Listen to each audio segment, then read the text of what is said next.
உயிரொன்று இல்லாமல் உடல் இங்கு நிலையாதே. உயிர் என்ன பொருள் என்று அலைப்பாய்ந்து தெரியாதே.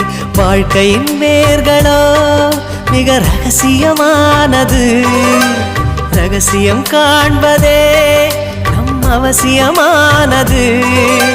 தேடல் உள்ள உயிர்களுக்கே தினமும் பசி இருக்கும்.